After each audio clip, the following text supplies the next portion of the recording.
Sejam bem-vindos a mais um vídeo aqui no canal, meu nome é Vinícius. O meu é Ellen. Nós vamos dar continuidade à nossa leitura bíblica em ordem cronológica, vamos nessa?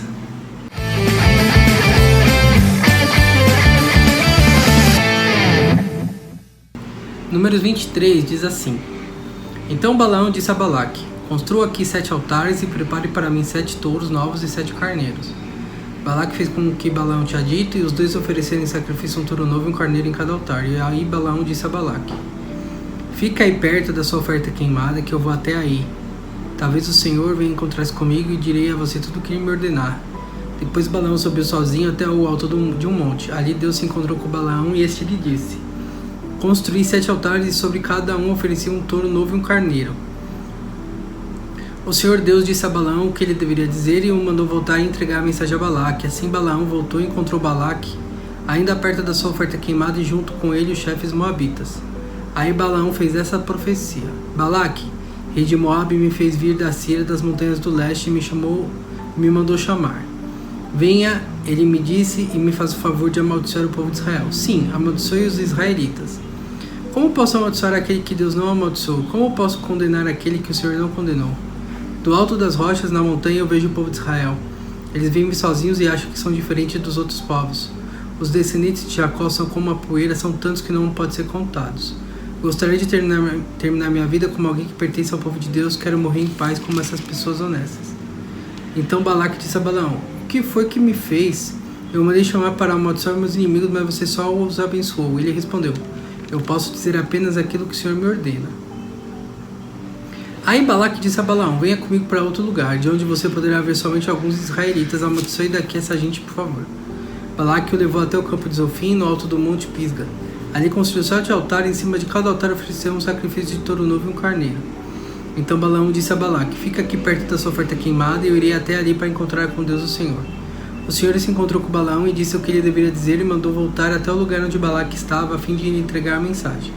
Assim Balaão voltou e encontrou Balaque ainda perto da oferta queimada. Ele junto com os chefes moabitas. Balaque perguntou o que o Senhor lhe tinha dito, e Balaão fez essa profecia: Venha Balaque, filho de Zippor, e escute o que eu vou dizer. Deus não é como os homens que mentem, não é ser humano que muda de ideia. Quando foi que Deus prometeu e não cumpriu? Ele diz que faz e faz mesmo. Recebi ordem para abençoar e ele abençoou. Eu não posso mudar nada. Vejo que no futuro do povo de Israel não há desgraça nem sofrimentos. O Senhor, seu Deus, está com ele, e o povo está gritando que o Senhor é o seu rei. Deus o tirou do Egito, ele tem força de um touro selvagem. A feitiçaria e a adivinhação não vale nada contra o povo de Israel. Agora todos dirão a respeito desse povo: Veja só o que Deus tem feito. Israel se levanta como uma leoa e se firma como um leão. Ele não se cansa até que tenha devorado a presa e bebido o sangue das suas vítimas. Então Balaque disse a Balaão: Se você não pode amaldiçoar o povo de Israel, pelo menos não o abençoe. Balaão respondeu: Eu já disse que só posso fazer o que o Senhor ordenar. Então Balaque disse a Balaão: Venha comigo, que eu vou levá-lo para outro lugar. Talvez Deus queira que de lá você amaldiçoe os israelitas. Aí Balaque levou Balaão até o alto monte Peor, no lado que dá para o deserto. Balaão disse a Balaque: Construa para mim aqui 7 altares e me prepare 7 touros novos e 7 carneiros. Balaque fez como Balaão havia ordenado e ofereceu um sacrifício, um touro novo e um carneiro em cada altar. Quando Deus ele fala, né, Deus já tinha falado que não era para amaldiçoar, era para abençoar, né? E Deus jamais vai voltar atrás da sua palavra, né? E o Balaque tentava insistir, né, para que amaldiçoasse, só que Deus já tinha dado a resposta, né? E aí, em Números 24, continua. Fala assim: Dessa vez Balaão viu que o Senhor queria mesmo que ele abençoasse o povo de Israel, por isso não foi, como antes, procurar sinais para saber qual era a vontade de Deus. Pelo contrário, ele se virou para o deserto e viu que o povo de Israel, acampado tribo por tribo, o Espírito de Deus tomou conta de Balaão e ele fez essa profecia. Esta é a mensagem de Balaão, filho de Beor. São essas palavras do homem que pode ver claramente e que pode ouvir o que Deus está dizendo. Eu caio, os meus olhos se abrem e eu tenho uma visão do Deus Todo-Poderoso. Como é bonito o acampamento do povo de Israel. Como são belas as suas barracas. Elas parecem filas de palmeiras. São como jardins na beira dos rios, como aloes plantados por Deus, o Senhor, ou como cedros perto da água. Israel terá muita água para beber e para regar as suas sementeiras. O meu rei será mais poderoso do que o Agag, e o seu reino será famoso. Deus tirou o israelita do Egito e luta por eles como um touro selvagem. Eles devoraram as nações inimigas, quebrando os ossos dos seus soldados e matam com as suas flechas. Israel é como um leão poderoso. Quando está dormindo, ninguém tem coragem para acordá-lo. Quem abençoar o povo de Israel será abençoado, e quem amaldiçoar será amaldiçoado. Aí Balaque ficou com muita raiva de Balaão.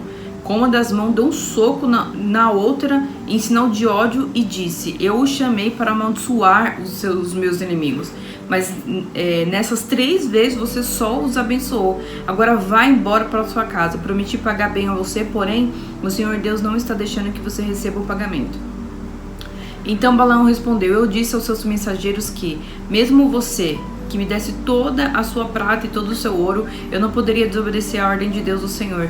Eu disse que não faria nada por minha própria conta e somente diria aquilo que o Senhor me ordenasse. Balaão disse a Balaque: agora vou voltar para o meu próprio povo, mas antes de ir quero avisá-lo que os israelitas vão fazer com o seu povo no futuro. Então ele fez essa profecia. Essa é a mensagem de Balaão, filho de Beor. São essas palavras do homem que pode ver claramente, que pode ouvir o que Deus está dizendo e receber o conhecimento que vem do Altíssimo. Eu caio, os meus olhos se abrem e eu tenho uma visão do Todo-Poderoso. Olho para o futuro e vejo o povo de Israel, um rei, como uma estrela brilhante, vai aparecer naquela nação. Como um cometa, ele virá de Israel. Ele derrotará os chefes dos Moabitas e acabará com esse povo orgulhoso. Ele conquistará os inimigos de Israel, os Edomitas, e fará que a terra deles seja sua propriedade. O povo de Israel mostrará sua força. Dos descendentes de Jacó sairá o dominador que acabará com os que ficarem com a vida nas cidades. Aí, em sua visão, Balaão viu os amalequitas e fez essa profecia. Amaleque era o povo mais poderoso de todos, mas no fim será destruído para sempre. Balaão viu também os queneus e fez essa profecia.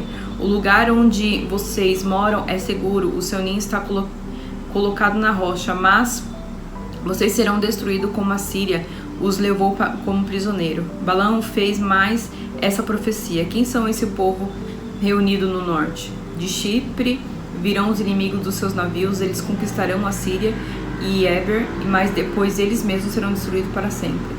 Depois Balaão se aprontou e voltou para casa, e Balaque também foi embora.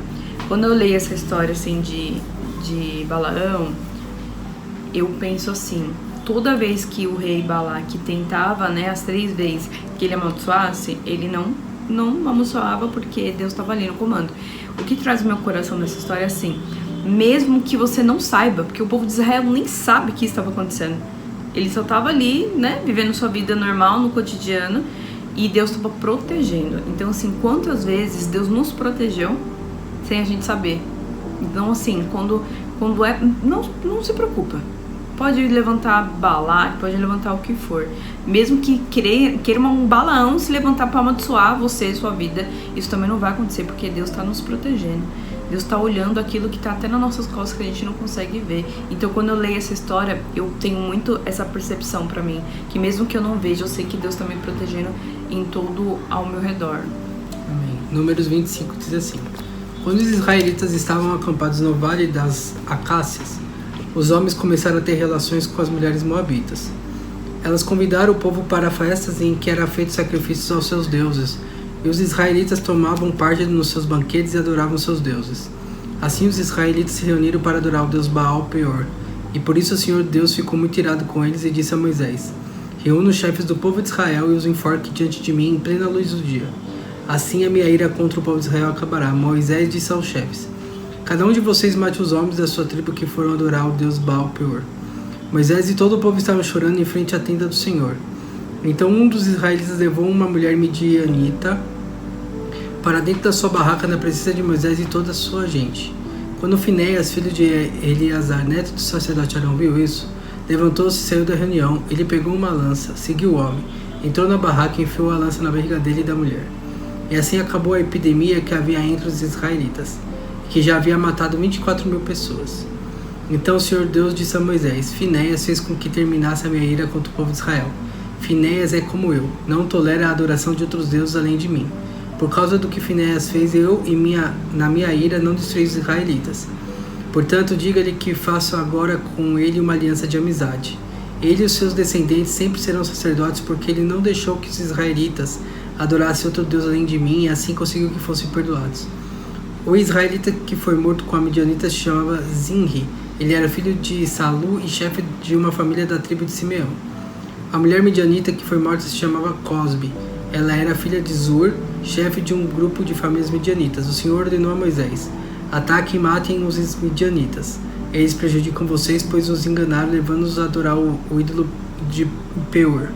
E também enganaram no caso de Cosbe, filha da chefe midianita, que foi morta no tempo da epidemia que houve no Monte Peor. Então tá aí, Israel facilmente se desviou de Deus, o povo foi desviando porque fez aquilo que Deus falou para não fazer, que era para se misturar, se relacionar com outros povos que eram idólatras. Que Deus já tinha deixado claro que esses povos iam ser eliminados. Só não ia ser de uma vez só, para Israel ir ganhando os espaços e as esferas do campo não se aproximar, né? Porque se fosse tudo de uma vez só ia acontecer isso. Mas Deus deixou claro, ó, não se misturem, porque esse povo já está condenado pelas más práticas deles. E se vocês se misturarem, vocês vão fazer igual. E foi o que aconteceu. Então mais de 24 mil pessoas morreram por conta disso. Mas aí Finéias, ele foi e honrou o Senhor e acabou com a epidemia. Que é uma safadeza sem vergonhice, né?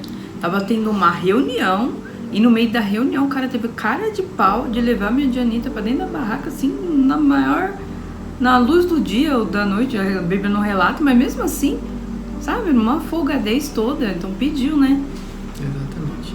Então a gente se vê no próximo vídeo, deixa seu like, compartilha com mais pessoas e até lá, tchau, tchau.